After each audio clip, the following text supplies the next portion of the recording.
go. Professor Stephen Kepnes, I'm so glad that you are here with us. Thank you for coming, and thank you for agreeing to this conversation. Just for the record, please tell us a little bit about your background, your academic background, your philosophical interests. Yes, it's a pleasure to be able to talk to you, Hanoch. I am from Boston, Massachusetts area. I went to, my training was at the University of Chicago in comparative religion and in Jewish studies. I discovered Martin Buber in my graduate studies and was taken by his philosophy of I, thou, and the extent to which he forwarded human relations, ethical relationships between human beings, always in the context of the larger world. I studied with Paul Ricoeur, who was a scholar of hermeneutics, and in my dissertation I wanted to, as Ricoeur said, test the ideas of hermeneutics, which were really more general philosophical, focused on Western cultural text, law, philosophy, Christian texts, to test those ideas and ground them in Jewish texts and in Jewish philosophy. And I saw in Martin Buber a very significant grounding of all his thought in Torah, in Tanakh. My interest in Martin Buber brought me to Israel, to the Buber archives, and to my teacher, Zichrono Levracha, Paul Mendes-Floor, recently passed away. Paul Mendes-Floor was a man who, in his life, instantiated Buber's philosophy. He was always open to his students. He was always interested in his students, and he wanted to bring out the best in them. I think he saw education as a way, as Buber did, of drawing out the best in human beings, in relationship to one another, in relationship also to the fundamental texts of the tradition. As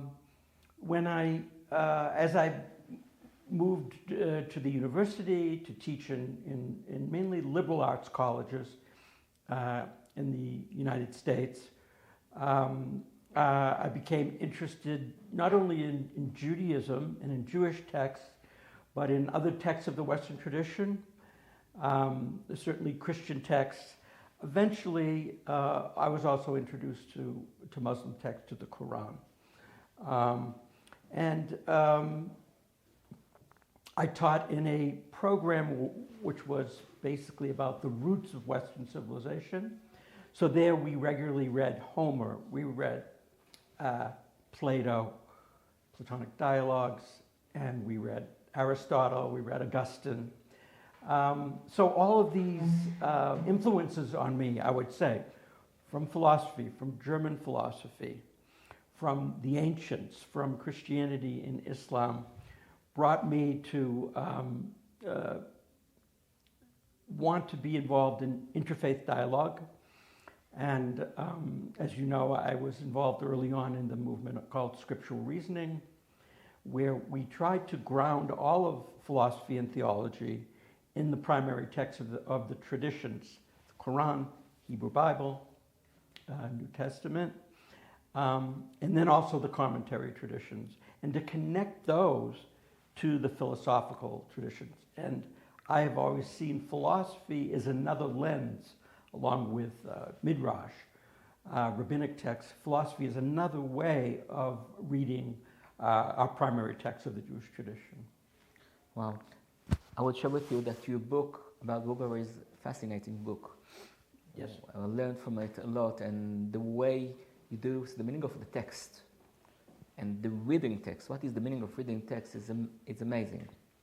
And I can see the connection between these project research, and your second stage in the interreligious study, and the study of scriptural, that is so important. In the context that we are here, I want to ask you about the importance of the challenge of sustainability. Yes. Can you say about from your project, and then I will ask you about our project. So I've always been interested in philosophy and in primary texts of traditions as they impinge upon the social world, the human world. I think this was always a concern of Martin Buber, to be involved in applying the wisdom of philosophy and of his Jewish tradition to the contemporary situation. For him, it was first World War I, World War II, Shoah, and then the founding of the State of Israel. And so for me, philosophy and religious studies has never been about going up into the clouds and just talking about academic issues or theoretical issues. Certainly we need good theory, but the best theory for me is always a theory that grounds you in the practical world. So, we've gone through in my short life issues like the nuclear possibility of catastrophe. I know you yourself have educated me about Hiroshima and about the disasters of the dropping of the bomb in Japan, and how that was in some ways a watershed event.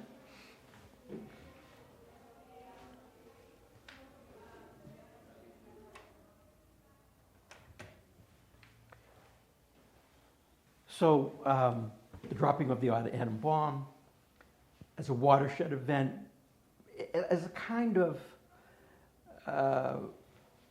punctuation or a culmination of the horror of the wars, and in a sense another kind of a Shoah for those people upon whom the bomb was dropped. And I would say that unfortunately we're now, while still being threatened by nuclear catastrophe, nuclear bombs have not been put aside. We have this additional issue, which is the issue of climate change, which threatens all of really life, including human life. And I think any aware human being has to be attentive to, fearful about the possibilities that climate change can bring a wake of destruction that perhaps that is beyond the nuclear catastrophe that we feared. So it's only right that we intellectuals, philosophers, champions of human virtue, of goodness and wisdom, it's only right that we should attend to this issue of sustainability. And also as a religious Jew, I believe that God had a role in creating the universe and in creating the earth, and he created the earth, ki tov, as good. Jews have always saw their destiny as on earth, not in some heavenly other realm. And so it's even more incumbent upon Jews and on Judaism to address an issue that threatens God's creation of the earth. So I only think that a person, an intellectual, a Jew, worth his weight in all the education that he's had, address this issue of sustainability. Wow.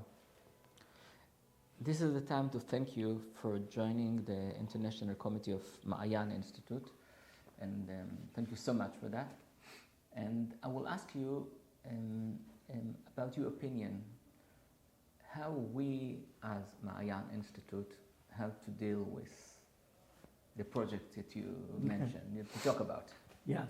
So I believe that philosophy and religion has a role to play in both education about climate change and in initiating human change to address the issue.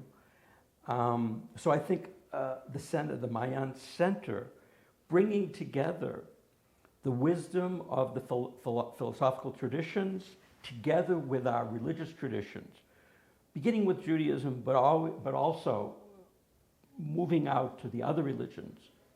First, the monotheistic religions, Islam and Christianity. Islam has a very, very strong sense equal to the Torah, that God is the creator of the earth and that we have a role as stewards of the earth.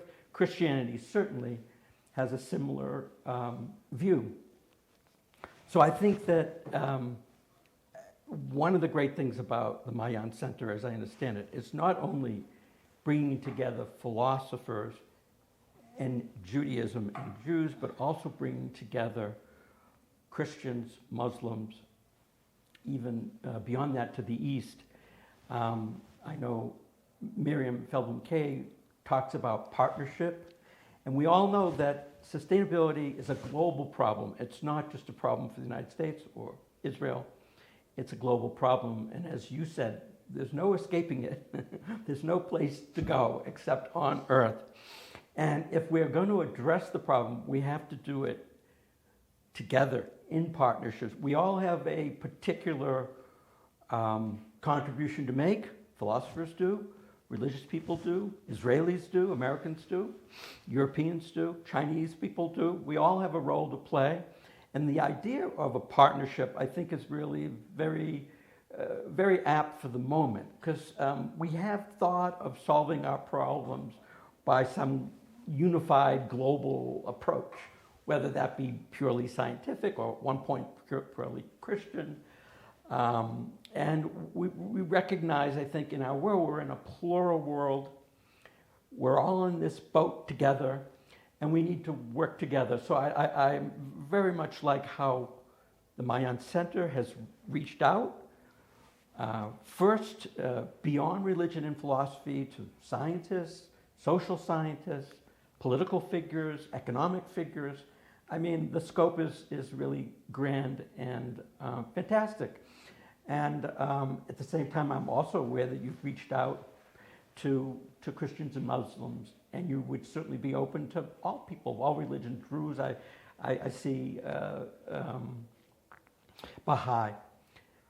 So the scope is magnificently broad, and the issue is very specific: saving the earth.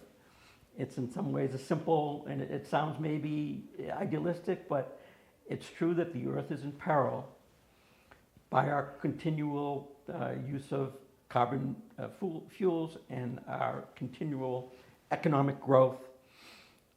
We are the ones that have imperiled the earth, we human beings, and we human beings are the ones that are going to save it, if it is to be saved, and we need to save it quickly.